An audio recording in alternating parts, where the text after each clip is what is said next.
শিরোনাম। হাসিনার অধীনে নির্বাচন করতে কাজ করছে কমিশন, আচরণবিধি ও তফসিল ঘোষণার প্রস্তুতি নিয়ে অভিযোগ বিএনপির। অসাংবিধানিক শক্তির ক্ষমতা দখল ঠেকাতে চিরস্থায়ী বন্দোবস্ত করে যাব, জাতীয় পার্টি জেপির সঙ্গে বৈঠকে প্রধানমন্ত্রী। হরতালে নিহতদের স্মরণে সারা দেশে 18 দলের গায়েবানা জানাজা, সহিংসতার প্রতিবাদে 14 দলের বিক্ষোভ সমাবেশ।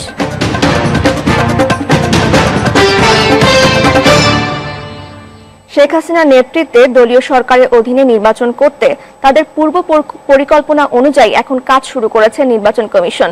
প্রধানমন্ত্রীর সংক্ষেপের উদ্যোগও জনগণকে বিভ্রান্ত করার নাটক। নির্বাচনকালীন সরকার নিয়ে সংকটের মাঝেই নির্বাচন কমিশনের আচরণবিধি চূড়ান্ত এবং তফসিল ঘোষণার প্রস্তুতির প্রসঙ্গে এসব অভিযোগ করেছে প্রধান বিরোধী দল বিএনপি।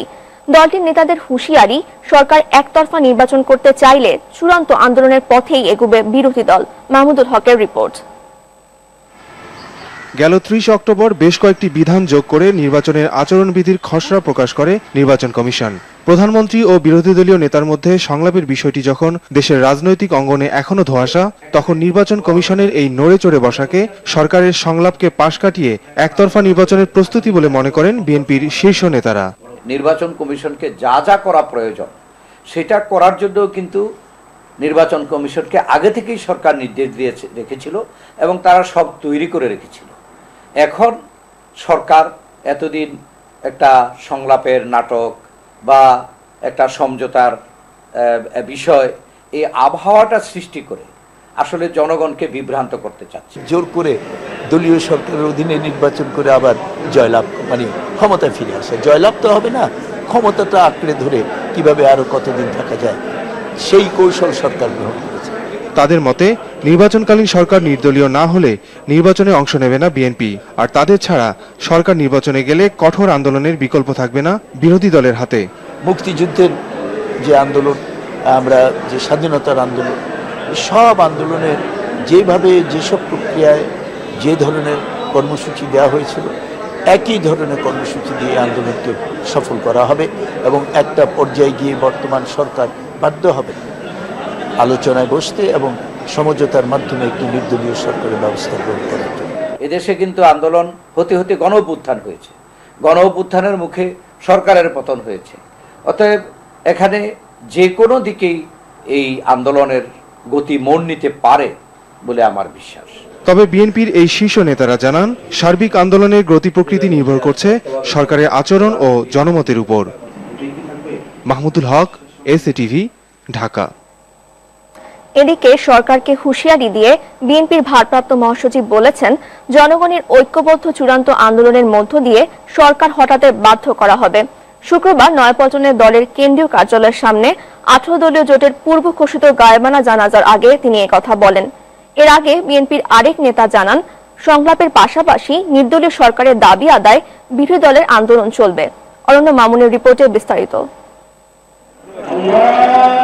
18 দলীয় জোটের টানা 60 ঘন্টার হরতালে সারা দেশে সংঘর্ষে নিহত নেতাকর্মীদের স্মরণে এই গায়েবানা জানাজা। নয়াপল্টনে দলের কেন্দ্রীয় কার্যালয়ে বিএনপি সহ জোটের শীর্ষ নেতারা নিহতদের শান্তি কামনায় দোয়া করেন।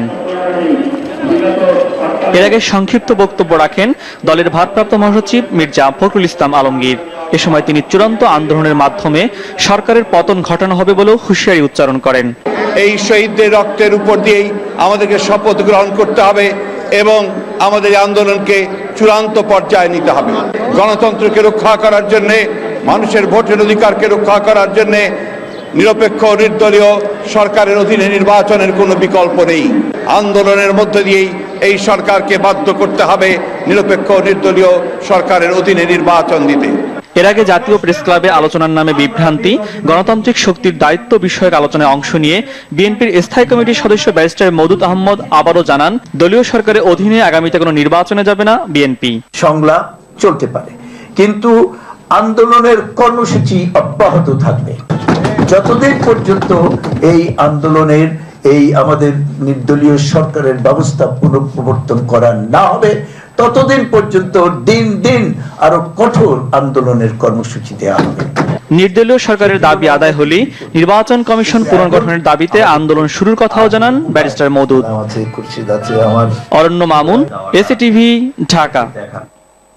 আলটিমেটাম দিয়ে খালেদা জিয়া সরকার উৎখাত করতে পারেননি, উল্টো দেশের মানুষের ক্ষতি করে জনবিচ্ছিন্ন হয়েছেন, এমন মন্তব্য করেছেন প্রধানমন্ত্রী। শুক্রবার সন্ধ্যায় আনোয়ার হোসেন মঞ্জুর নেতৃত্বাধীন জাতীয় পার্টির নেতাদের সাথে মতবিনিময়কালে শেখ হাসিনা সাফ জানিয়ে দেন, ভবিষ্যতে আর কোনো অগণতান্ত্রিক শক্তি ক্ষমতা দখল করতে পারবে না। আশিকুর রহমান শ্রাবণের রিপোর্ট। ধারাবাহিক আলোচনায় 12 সদস্যের দল নিয়ে জাতীয় পার্টি জেপির পতাকা হাতে গণভবনে আনোয়ার হোসেন মঞ্জু। বরাবরের মতো দ্বিপাক্ষিক আলোচনার এজেন্ডা ছিল নির্বাচনকালীন সরকার কাঠামো ও সাম্প্রতিক রাজনৈতিক সংকট মোকাবেলার কৌশল ঠিক করা। সূচনা বক্তব্যে প্রধানমন্ত্রী তত্ত্বাবধায়ক সরকার কাঠামোর সমালোচনা করে তৃতীয় শক্তি কিংবা অগণতান্ত্রিক শক্তির বিরুদ্ধে হুঁশিয়ারি উচ্চারণ করেন। একদিন হঠাৎ করে টেলিভিশনের সামনে যে আসসালামু আলাইকুম, আজকে আমি রাষ্ট্রপতি হলাম, এই রাষ্ট্রপতি হলাম, এই প্রক্রিয়া যেন ভবিষ্যতে না আসতে পারে। আগামীতে আমরা নির্বাচনটা করতে চাই যে সংবিধান সম্মতভাবে। হুঁশিয়ারির পর প্রধানমন্ত্রী গত 5 বছরে তার সরকারের উন্নয়নের বন্দনা করে দেশের স্বার্থে ক্ষমতার ধারাবাহিকতার প্রয়োজনীয়তা তুলে ধরেন। কৃষক, শ্রমিক সকলের জন্য আমরা কাজ করেছি। তা আমরা এখন যেটা চাই যে আমরা যে উন্নয়নের ধারাটাকে অব্যাহত রাখা, যাতে বাংলাদেশ আমরা যে 2021 সালের মধ্যে একটা উন্নত সমৃদ্ধ দেশ হিসেবে গড়ে তুলবো, অন্ততপক্ষে মধ্যম আয়ের একটা দেশে আমরা উন্নীত করব। বক্তব্যের শেষ ভাগে হাসিনা খালেদার ফোন আলাপ এবং আলটিমেটামের বিষয়ে মুখ খোলেন সরকার প্রধান। সরকার উৎখাত করবার কথা বলে 20 জন মানুষের জীবন নিতে পারছেন, আর কিছু করতে পারেন নাই। দেশের একটা ক্ষতি করতে পেরেছেন, আর বোমাবাজি করতে পেরেছেন, আর কিছুই অর্জন করেন নাই। আমার কথা হচ্ছে উনি পেলেনটা কি? কই আমাদের তো আর ক্ষমতা থেকে সরাতে পারেনি। এর আগে তো আমার চুল উড়িয়ে দিবেন বলছিলেন, চুলগুলি আছে এখনো, সাদা হয়ে গেছে কিন্তু আছে, চুল উড়াতে পারেন নাই। জাতীয় সংকট সমাধানে সংঘাত ফেলে সংলাপের পথে আসতেও বিরোধী শিবিরের প্রতি আহ্বান জানান প্রধানমন্ত্রী শেখ হাসিনা। আশিকুর রহমান শ্রাবণ, এসএটিভি, ঢাকা। 18 দলীয় জোটের হরতালের সহিংসতার প্রতিবাদে রাজধানীতে বিক্ষোভ সমাবেশ করেছে 14 দল। শুক্রবার বিকেলে মিরপুরে সমাবেশে আওয়ামী লীগ প্রেসিডিয়াম সদস্য বেগম মতিয়া চৌধুরী বলেন, বিরোধী দলীয় নেতা বেগম খালেদা জিয়া এখন নির্বাচনে যেতে ভয় পাচ্ছেন, এজন্য জামায়াত শিবির ও হেফাজতের সহযোগিতায় নির্বাচনে যেতে চাইছে বিএনপি। সারা দেশে জেএসসি পরীক্ষার আগে হরতাল দেওয়ার কঠোর সমালোচনাও করেন কৃষিমন্ত্রী। তার দাবি, ঠিক সময় 10ম জাতীয় সংসদ নির্বাচন হবে এবং দেশের মানুষও ওই নির্বাচনে ভোটাধিকার প্রয়োগ করে আওয়ামী লীগকে আবারও জয়ী করবে। 3 নভেম্বর সরওয়ার্দী উদ্যানের জনসভা সফল করতে মিরপুরবাসীর প্রতি আহ্বান জানান মতিয়া চৌধুরী। খালেদা জিয়া তিনি নির্বাচনে ভয় পান, তাই তিনি আজকে নানান বাহানা করতেছেন, নানান ধোঁয়া তুলতেছেন। পরিষ্কার বলতে চাই, আজকে নির্বাচন হবে এবং বাংলার মানুষ সেই নির্বাচনে অংশ নেবে এবং নৌকারের জয়যুক্ত করবে। বাংলাদেশে ইউরোপীয় ইউনিয়নের রাষ্ট্রদূত উইলিয়াম হানা বলেছেন, এদেশে এখন যা চলছে তা গণতন্ত্রের জন্য একটি পরীক্ষা। বাংলাদেশের সবার অংশগ্রহণে একটি অবাধ ও সুষ্ঠু নির্বাচন দেখতে চান তারা। বলেন, কখনোই রাজনৈতিক সহিংসতার পক্ষে নয় ইইউ। শুক্রবার সন্ধ্যায় রাজধানীর ঢাকেশ্বরী মন্দিরে সার্বজনীন পূজা কমিটির বিজয় সম্মেলন উপলক্ষে আয়োজিত অনুষ্ঠানে উইলিয়াম হানা এসব কথা বলেন। তিনি আরও বলেন, বাংলাদেশ ইউরোপীয় ইউনিয়নের কাছে খুবই গুরুত্বপূর্ণ। এদেশে শান্তিপূর্ণ সহাবস্থানের যে সংস্কৃতি আছে তা অটুট থাকবে বলে আশা করেন ইইউ রাষ্ট্রদূত।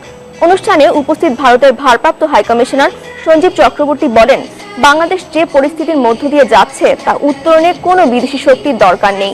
বাংলাদেশ নিজেই এই সমস্যার সমাধান করতে পারবে।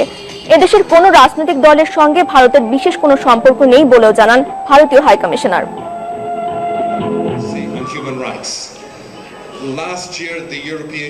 সকালের এসএটিভি সংবাদ। নারায়ণগঞ্জের চাষারায় নিউজিল্যান্ড বাংলাদেশ তৃতীয় ও শেষ ওয়ানডে ম্যাচের টিকিট কেনা নিয়ে সংঘর্ষে 2 পুলিশ সহ কমপক্ষে 30 জন আহত হয়েছেন। গুলিবিদ্ধ হয়েছেন 4 জন। এ সময় ইউনাইটেড কমার্শিয়াল ব্যাংকের চাষারা শাখায় হামলা ও যানবাহন ভাঙচুর চালানো হয়। রবিউল ইসলামের ক্যামেরায় নারায়ণগঞ্জ প্রতিনিধি প্লাবন রাজুর রিপোর্ট, জানাচ্ছেন শিনি শারমিন।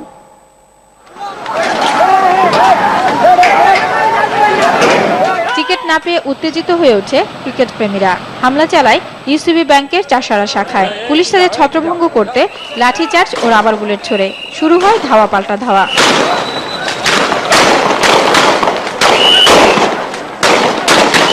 এ সময় এক পথচারী সহ গুলিবিদ্ধ হন 4 জন। 1 তারিখ থেকে 2 তারিখে আপনারা টিকিট নিতে পারবেন, যার কারণে আমরা আসছি।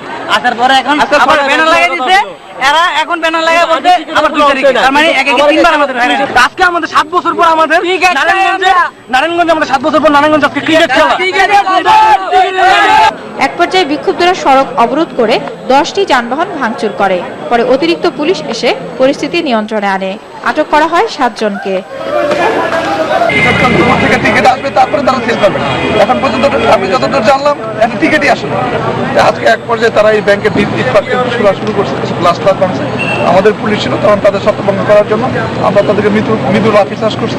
এক পর্যায়ে কয়েক রাউন্ড সরকারের গুলি করছে। নতুন করে সহিংসতা এড়াতে ওই এলাকায় পুলিশের পাশাপাশি মোতায়েন করা হয়েছে RAB. SATV news desk. BNP জামায়াতকে সন্ত্রাসী উল্লেখ করে প্রধানমন্ত্রী ছেলে সজীব ওয়াজেদ জয় বলেছেন, দেশের মানুষ কোনো সন্ত্রাসীকে আর ক্ষমতায় দেখতে চায় না। অনির্বাচিত সরকারের অধীনে কোনো নির্বাচন হবে না বলেও জানান তিনি। শুক্রবার সন্ধ্যায় টুঙ্গিপাড়ায় বঙ্গবন্ধু শেখ মুজিবুর রহমানের সমাধি কমপ্লেক্সের উন্মুক্ত মঞ্চে স্থানীয় আওয়ামী লীগ নেতাকর্মীদের সঙ্গে মতবিনিময় সভায় জয় এসব কথা বলেন। পরে তিনি জাতির জনকের সমাধিতে ফুল দিয়ে শ্রদ্ধা জানান। এর আগে মুন্সিগঞ্জের সিরাজদি খানে, ফরিদপুরের ভাঙ্গায় ও মাদারীপুরের শিবচরে পথসভা করেন প্রধানমন্ত্রীর ছেলে।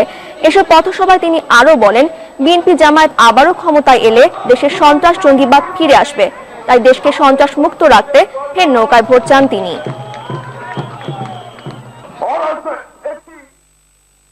বোমা হামলা, ককটেল বিস্ফোরণ,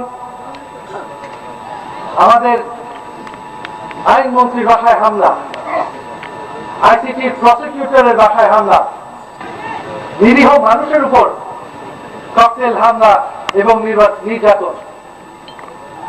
এটা কি প্রয়োজন ছিল? একটি অনির্বাচিত সরকার ক্ষমতা দখল করতে পারে সেই সুযোগ আমরা রাখিনি। রাজধানীর ওয়ারিতে সন্ত্রাসীদের ছুরিকাঘাতে মারা গেছেন নেপাল চন্দ্র দাস নামের এক দোকান কর্মচারী। শুক্রবার বিকেল 5টার দিকে কয়েকজন দুর্বৃত্ত ওয়ারিতে একটি দোকানে ঢুকে নেপালকে ছুরি দিয়ে আঘাত করে পালিয়ে যায়। গুরুতর জখম অবস্থায় তাকে ঢাকা মেডিকেল কলেজ হাসপাতালে নেওয়া হলে রাতে চিকিৎসাধীন অবস্থায় মারা যান তিনি। নিহত নেপাল চন্দ্র দাস ওয়ারিতে একটি ইলেকট্রনিক সামগ্রিক সার্ভিসিং এর দোকানে কাজ করতেন। এ ঘটনায় জড়িত সন্দেহে ওয়ারি থানা পুলিশ 2 জনকে আটক করেছে। তবে হত্যার কারণ সম্পর্কে এখনো নিশ্চিত হতে পারেননি তারা। উপাচার্যের পদত্যাগ দাবিতে আজ থেকে আবারও সর্বাত্মক ধর্মঘট ডেকেছে জাহাঙ্গীরনগর বিশ্ববিদ্যালয় শিক্ষক সমিতি ও সাধারণ শিক্ষক ফোরাম। শুক্রবার বিকেলে সংবাদ সম্মেলনে এই ঘোষণা দেন শিক্ষক ফোরামের নেতারা। শিক্ষক লাঞ্ছনার বিচার না পাওয়ার অভিযোগে উপাচার্যের পদত্যাগের দাবিতে আয়োজিত এই সংবাদ সম্মেলনে লিখিত বক্তব্য পড়েন সাধারণ শিক্ষক ফোরামের সদস্য সচিব অধ্যাপক কামরুল আহসান। এ সময় উপাচার্য পদত্যাগ না করলে আগামীতে আরো কঠোর কর্মসূচি দেওয়ার ঘোষণা দেন তিনি। মালিক পক্ষের প্রস্তাবিত ন্যূনতম মজুরি ৪,২৫০ টাকা করার প্রস্তাব প্রত্যাখ্যান করেছে শ্রমিকরা। শুক্রবার ঢাকার রিপোর্টার্স ইউনিটিতে সংবাদ সম্মেলনের মাধ্যমে এই প্রস্তাব প্রত্যাখ্যান করে বাংলাদেশ গার্মেন্টস ও শিল্প শ্রমিক ঐক্য পরিষদ। শ্রমিকদের ন্যূনতম মজুরি ৮,১১৪ টাকার বিপরীতে মালিকপক্ষ বৃহস্পতিবার ৪,২৫০ টাকা করার প্রস্তাব দেয়। এর প্রেক্ষিতে শ্রমিক পক্ষ এই সংবাদ সম্মেলনের আয়োজন করে। এতে মালিক পক্ষের প্রস্তাবকে চাতুরীপূর্ণ বলে মন্তব্য করেন শ্রমিক নেতারা। একই সাথে নিরপেক্ষ সদস্যদের দেয়া ন্যূনতম মজুরি খাবার সুবিধা ছাড়া ৫,০০০ টাকা করার প্রস্তাবকে ইতিবাচক বলে মন্তব্য করেন তারা। ৪ নভেম্বরের বৈঠকে বর্তমান দ্রব্যমূল্যের কথা বিবেচনা করে শ্রমিকদের জন্য গ্রহণযোগ্য বেতন কাঠামোর বিষয়ে চূড়ান্ত সিদ্ধান্ত হবে বলেও আশা করেন তারা। গতকাল তারা ৪,২৫০ টাকার প্রস্তাবনা দিয়েছেন, যেটাকে আমরা প্রত্যাখ্যান করছি। মালিকরা সুকৌশলে এই খাদ্য ভাতা ৩০০ টাকার প্রস্তাবনা, ট্রান্সপোর্ট অ্যালাউন্স ২০০ টাকা বলে ওই ৩৬০০ টাকার মধ্যেই আছে প্রকারণ। এই অপকৌশলটাকে আমরা নিন্দা জানাচ্ছি। রাজনৈতিক পরিস্থিতি এখন অগ্নিগর্ভ, সেই সময় মালিকদেরকে দায়িত্বশীল প্রস্তাবনা দেওয়ার জন্য আহ্বান। সকালের এসএটিভি সংবাদে দেশের বাইরের খবর। মার্কিন ড্রোন হামলায় নিহত হয়েছেন পাকিস্তানের তালেবান প্রধান হাকিমুল্লাহ মেকসুদ। পাকিস্তানের গোয়েন্দা কর্মকর্তারা জানান, শুক্রবার উত্তর ওয়াজিরিস্তানে চালানো এই ড্রোন হামলায় 4 সহযোগী সহ নিহত হন হাকিমুল্লাহ। দান্দে দারপাখিল এলাকার একটি মসজিদে বৈঠক শেষে ফেরার পথে হাকিমুল্লাহর গাড়িতে ড্রোন হামলা চালানো হয়। হামলায় তালেবান কমান্ডার আব্দুল্লাহ বাহার মেকসুদ ও তারিক মেকসুদও নিহত হন। এর আগেও বেশ কয়েকবার হাকিমুল্লাহ মেকসুদ নিহত হওয়ার খবর প্রকাশ হলেও এর সত্যতা মেলেনি। তবে শুক্রবার রাতে পাকিস্তানের বেশ কয়েকটি গোয়েন্দা সংস্থা তার নিহত হওয়ার খবর নিশ্চিত করে। তালেবান জঙ্গিদের সঙ্গে শান্তি আলোচনা শুরু করা হবে দেশটির সরকারের এমন ঘোষণার একদিন পর এই হামলা হলো।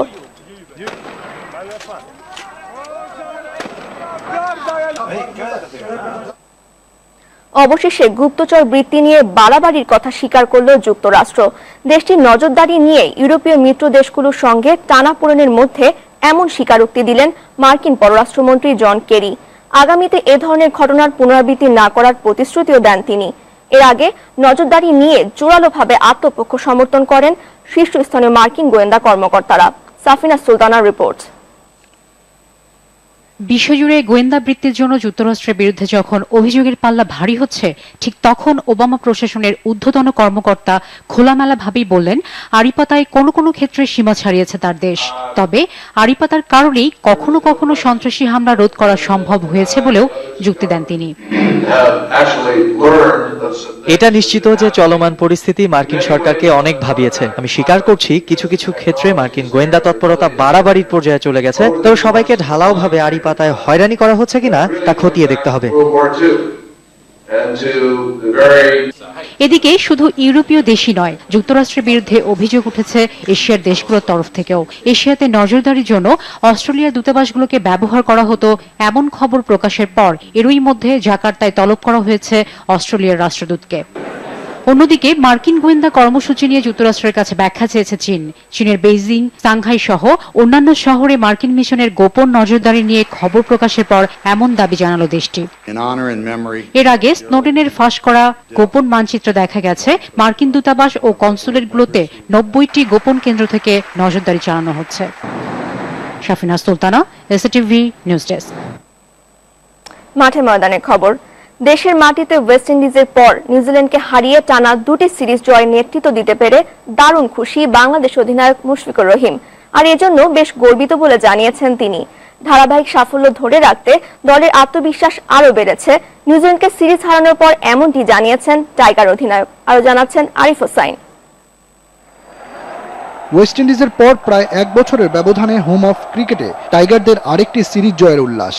বিশ্ব ক্রিকেটে নিউজিল্যান্ডের মতো প্রতিষ্ঠিত শক্তিকে হারিয়ে সিরিজ জয়ের পর এই ভিক্টোরি ল্যাপসি বলে দেয় অনেক পরিশ্রমের ফলই পেয়েছে রুবেল গাজীরা। কিছুদিন আগেও রেকর্ড বুকে বাংলাদেশের পক্ষে জয় শব্দটি লেখা হতো বিরতি দিয়ে।